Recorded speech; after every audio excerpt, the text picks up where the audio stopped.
Hey guys, subscribe for daily content. And if you're shopping for gear, make sure you check out the description for the newest items at some of the very best online retailers. There's also links for some of the items that I personally recommend. Thanks!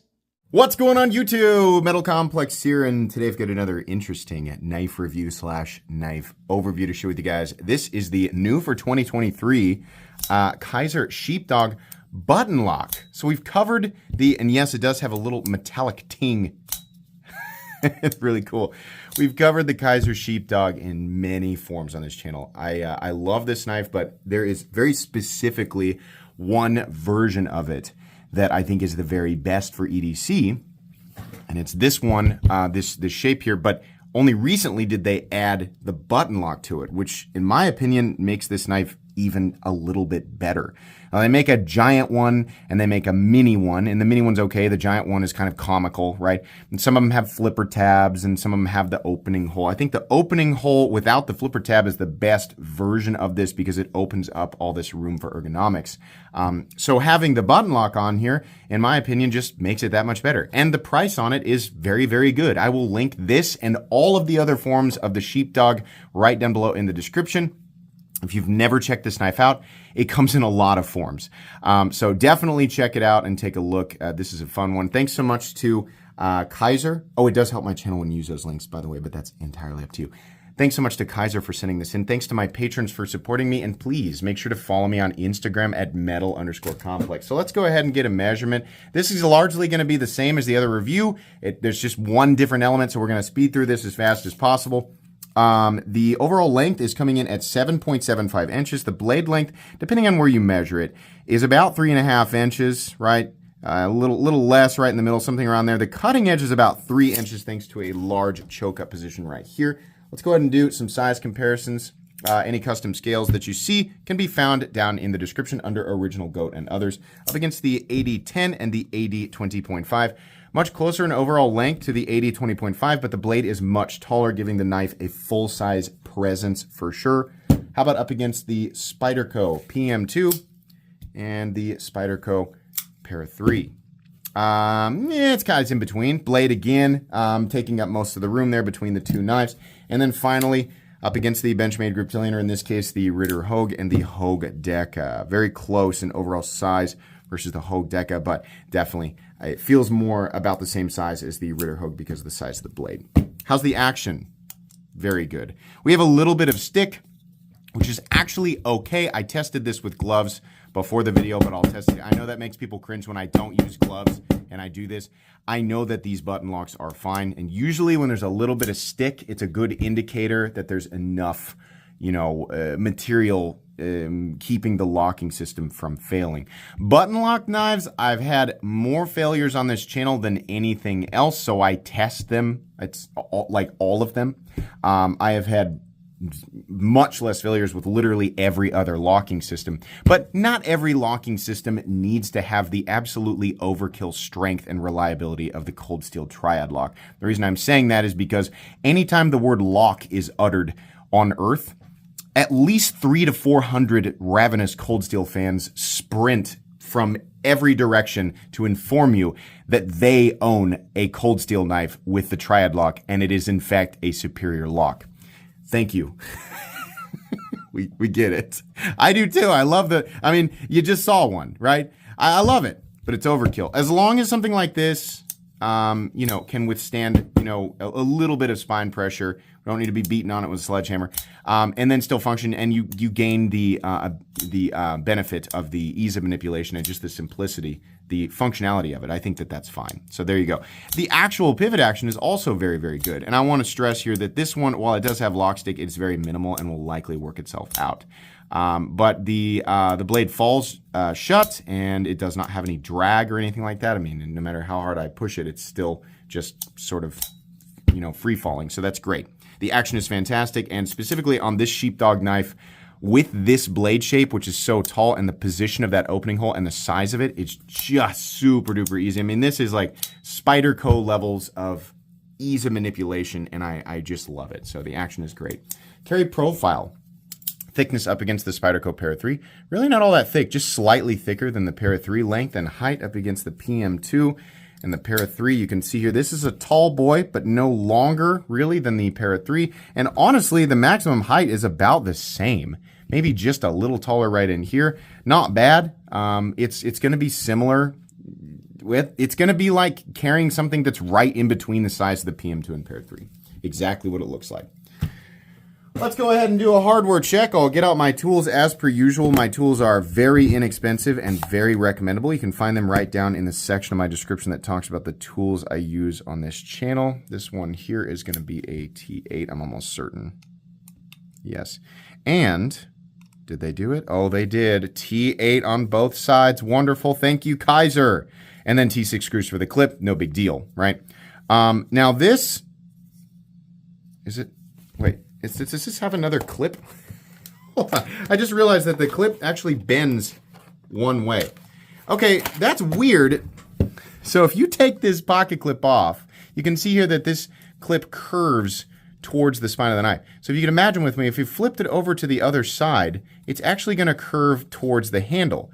Now, I don't really care that much. I don't know how much it really matters. I think what's better is the fact that they gave you the option. Now, if we're going to do that, Kizer, it's probably better if we have a symmetrical clip, or that you provide the left-handed clip so that you get the same curvature, the same idea, when lefties are installing it. But lefties, at least you have that option.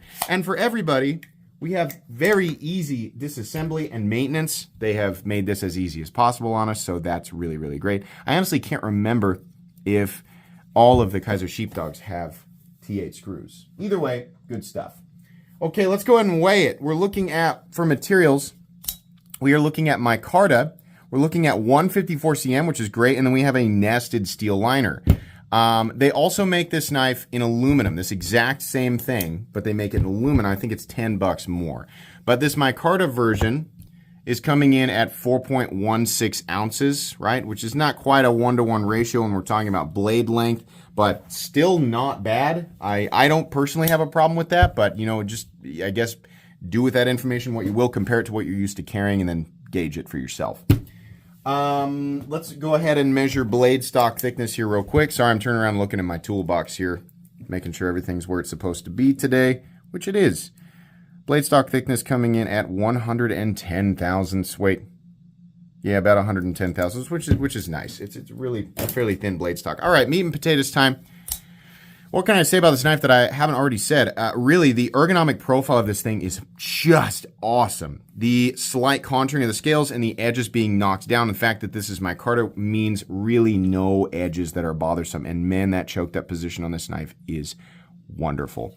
I really like that it's just as comfortable in the standard hammer grip as it is in the choked up grip. And I love that the jimping has extended out to match where your index finger is, right? Your thumb can be actually slightly further, which is great. The number of positions here and the amount of control that you have with this blade is excellent. And I love being able to choke up with my middle finger and use my index finger to do draw cuts. There's even a little notch out here, which honestly makes this motion very, very comfortable.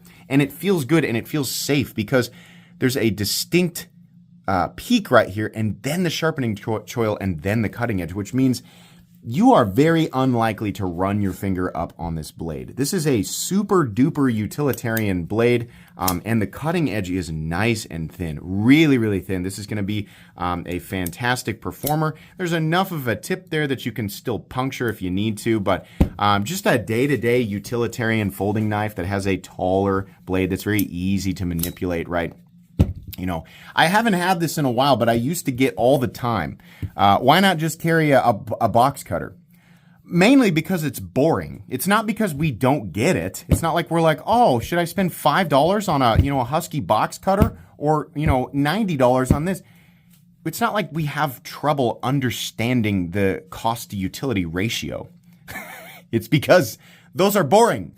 We want something like this. And it's also a lot easier to manipulate with one hand, in my opinion, right? Now, they have like fidgety box cut or whatever. If that's your thing, then that's your thing. And honestly, if you work, on a construction site, or you work up on a roof and you're using your blade all the time, well, obviously a utility, knife is a better bet. I mean, you're going to pop what are you going to do? Sharpen your knife all the time? No, you pop the blade out and put a new one back in. this concept is common sense, right? People get this, but it's just not that interesting. So stuff like this, I mean, if you're doing like me, I don't use a knife enough to where I need a utility knife, but I use it enough to where these things matter to me. And I would say I do more draw cuts, more shaping cuts than anything else. So I really like that I have this comfort and also the versatility of a blade that is longer, right? There's a little bit more circumstantially that you might be able to accomplish with a longer blade than simply a 1-inch cutting edge. So anyways, I don't know who I'm explaining that for. I guess if you're very, very new and very confused, why are all these knife people not just buying a cheap box cutter? Well, now you know. But anyways, I like this aged look. I'm not the biggest fan of blackwash, but it does look good with this kind of vintagey micarta. The whole knife has a good vintagey theme to it while still being a modern, utility folder. It looks great. It says Kizer 154 cm up here. I love the blade shape. This is one of those things that's kind of a cleavery sheep's foot, but they did a good job with it. I think straight-on cleaver blades are one of the most useless blade shapes, but they look kind of fun, right? This has kind of captured that cool look while still being the more utilitarian sheep's foot blade shape. So very nice slicing edge, really thin, like I said, nice sharpening tool. This will be beautifully simple to maintain, and of course, 154 cm, one of my favorite steels ever, incredibly well balanced, very easy to touch up, decent edge retention, great toughness, and of course it is a stainless steel. So just really good. Like if you're going to use your knife all the time, like 154 cm is, in my opinion, one of the best steels that you can get, for like a daily user, right? And it has a nice fine grain structure. So, 154 cm will perform very similarly across the board at the same geometry. You don't have a lot of variation there, and people can generally get the heat treat correct. So it's a reliable composition, not only as you as the end user, but when companies are trying to work with it, right? You can generally expect consistency, and Kizer has done a good job with that. Anyways, moving on here, the button is slightly recessed, and like I said, outside of a little bit of stick, it's really great. No crunch, no deep plunge, which I can't stand, right? It should be sticking out enough that it's there, but you shouldn't have to take the button and travel to Utah in order to get the blade to disengage. So that's really great. Also, the plunge lock is acting as the detent, and there is enough there that it feels really good on deployment. I'll give you guys a look here. That's the plunge lock, and it looks soft, but it's just enough that opening hole really works well when you deploy it. Edge is all knocked down nicely back here. A couple of standoffs. No lanyard thing, but who cares, right? This is carved out so you can mount the clip in a nested position on either side, which is great. No wiggle. The pocket clip is phenomenal. We have a nice deep carry clip with recessed screws, and the end of it is recessed, recessed. There's another word for it. I always forget. It's in the micarta, which is nice. In and out of the pocket, we have a very shallow bill that's been knocked down. The clip is wide, right? Smooth surface. In and out of the pocket's going to be easy and very minimal pocket fraying. You still get the general kind of grippiness of micarta unless it gets wet. Then it gets a little slimy, but that's fine. It dries out. But I do like the micarta feel on this knife, not on everything. We have a stop pin that's located in its usual position with very deep shouldering. No blade play whatsoever. No blade play up, down, left, or right. No pivot lash. Very, very smooth and consistent in here. You guys already got a look at the detent. It is perfectly centered. I am going to point out here, it does have a little tiny bit of detent lash, but that's pretty typical with a button lock, right? If the plunge lock is acting as the detent, it's kind of hard to fully eliminate the detent. And what I mean is when it's in the closed position, you can feel the blade moving slightly up and down. It's not perfectly solid in the closed position like something like a regular ball detent, right? For example, the CJRB Pyrite, which is a button lock, has slightly less, but it's still got a little bit of movement in there, right? Truthfully, I think other locks like the Shark lock, like this is very easy to move, but it's a totally different type of lock. So I don't know. It just depends on how much you want to let that bother you. Hogue Deca using the Able lock here, or the Axis lock, is kind of the same deal. I don't know why we're highlighting it here. It's already turning into an unnecessarily long review. Final thoughts. What's it cost? This is a $90 knife. Now, truthfully, this does exhibit qualities that are in a higher tier than, what I call the budget realm, which is sub $75. And you very rarely see 154 CM under $75. So I didn't really expect this knife to be under $75. I think that $90 is a pretty fair price for this. I don't really have an issue with it. I love the profile. This is definitely, absolutely, it's one of the best button locks out there. This profile is just absolutely spectacular for EDC, and specifically this medium-sized sheepdog with no flipper tab and the opening hole. That is a very, very good profile. The materials are great. Blade shape is great. Ease of manipulation is great. Having a button lock on the sheepdog, I think, is just fantastic. This is an extremely recommendable knife, and it's nice. It doesn't feel like a budget knife. It feels like a nice knife, and Kizer has always done a good job capturing that feeling in this very awkward, above 75 but below 150 territory. That's such a weird spot in the knife world where you kind of, it's like you feel like you get a better value just going down under 75 or just going way up over 150 to get something that's truly in the next tier. It's really hard. It's a hard spot for a lot of companies to nail down, but Kizer has done a great job in that territory, and I think specifically here, this is kind of a highlight of that. Now, again, you can get the smaller one if you want, or you can get the aluminum. I'll make sure that they're all linked there, and if you're not interested in button locks or this particular configuration, then check out the other versions of the Sheepdog because they will also be linked down below as well. That's going to be pretty much it today, guys. This is going to go in my most recommended knives playlist. Very recommendable. Please make sure to follow me on Instagram at metal_complex. If you enjoyed this video, leave a like. If you'd like to check out my other content, I do, of course, have lots of videos of knives that are either expensive or inexpensive that I do or don't like, so check those out. And if you enjoy all my content, go ahead and click on that Metal Complex logo right there and subscribe because there's definitely more coming. Thanks again for watching, everybody, and have a great day.